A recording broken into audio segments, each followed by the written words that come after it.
This video is brought to you by patreon.com/worsttake. Get access to exclusive live streams and Discord servers, on-screen shoutouts, and early access to some videos when you join now. Help make sure that we can continue to make content like this by supporting the Patreon. Links are in the description down below.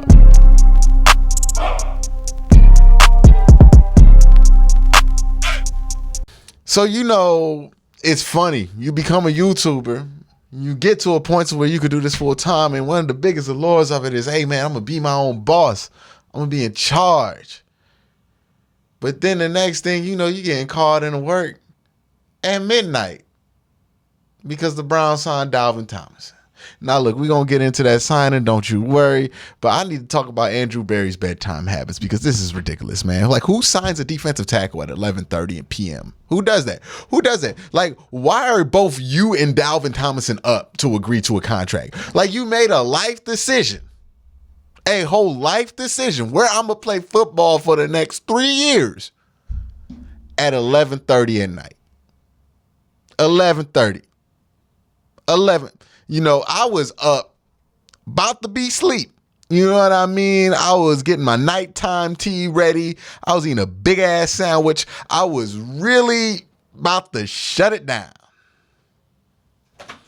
But no, you want to make a life decision. You want to agree to a 3-year contract at 11:30, brother. This couldn't wait till noon tomorrow.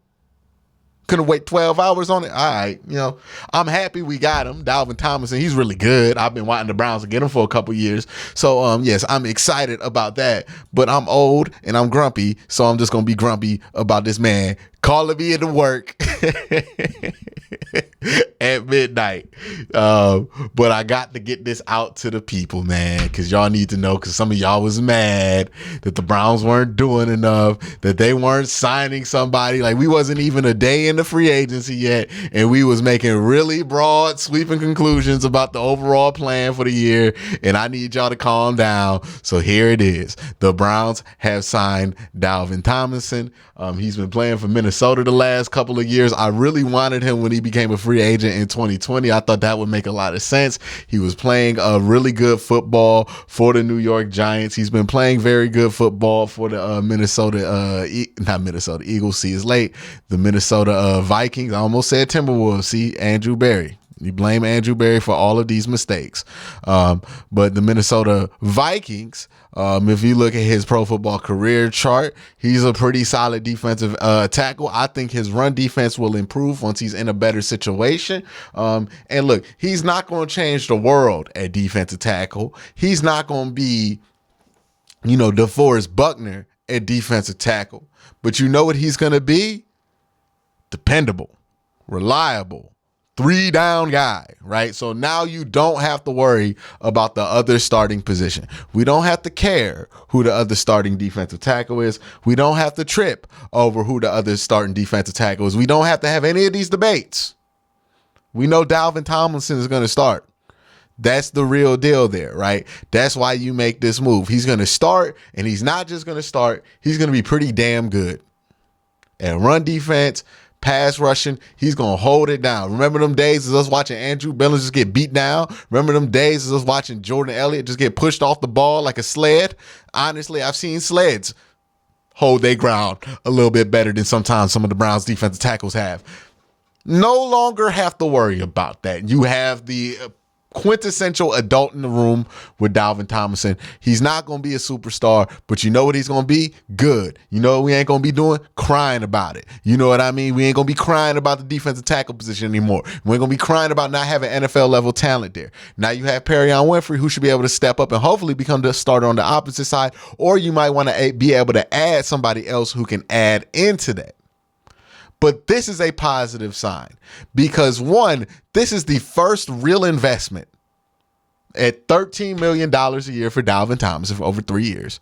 This is the first real investment that this front office has made. Now, in the defensive tackle position. Now, we have had this theory about what Andrew Berry does and does not like to sign. But I think the flaw in that theory is assuming that Andrew Berry himself is the one with these positional holdups, when I think it was about who the defensive coordinator was. The reason I don't think the Browns ever gave a damn about the defensive interior is because I don't think Joe Woods gave a damn about the defensive interior. And honestly, if you look at his schemes, the way he set up the defense to play, it doesn't seem like he cared much. So I wasn't sure if Joe Woods' sad defensive interiors were because, and the lack of emphasis on the defensive interior, both in the draft and free agency, were because Joe Woods felt like that's not where the need was? Or was that because that's where Andrew Berry felt like the need wasn't? You know what I mean? Well, now we can see their biggest money guy that they've gotten in free agency so far is Dalvin Tomlinson, who plays defensive tackle, which tells me they base their value of positions on what their coordinator wants. That's a giant sign. So next time we get locked into some of these Andrew Berry draft tendencies, to some of these Andrew Berry free agent tendencies, remember that these are tendencies that were built off of a defensive coordinator who has very different priorities than the one that we have now. And all signs point to throughout free agency that the coordinator dictates the grocery list. Not Andrew Berry. Andrew Berry will do his best to pick the groceries within the list, but the coordinator selects it. Makes sense. Makes sense. Whoever's in charge of that side of the ball. It makes a ton of sense, right? When we're drafting Cade York because Mike Prefer had a whim on him, that's probably why we're drafting Cade York. He puts out a list based on what he has heard that his coordinators need. And it's been clear that Jim Schwartz, who you look at his whole career, the defensive interior has always been important to him, said to him, hey, I want a big guy. I want to hold it down. I want somebody like a Dalvin Tomlinson, a Draymond Jones. I want somebody I know I can depend on. I can work with Perion Winfrey. Maybe I can work with Jordan Elliott. Maybe I can work with Taven Bryant, but I need one sure thing in that room to make sure we don't get below a certain level of quality on that defensive line, no matter who pans out and who doesn't pan out. See, it's a little bit of betting on yourself. It's a little bit of hedging.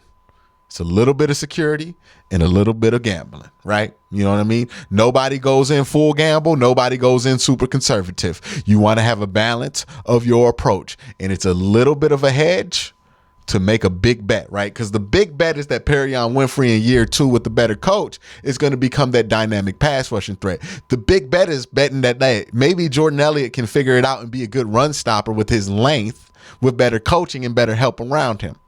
Brown's got an edge rusher. Brown's got a defensive tackle. It is clear where the emphasis is. There is no confusion.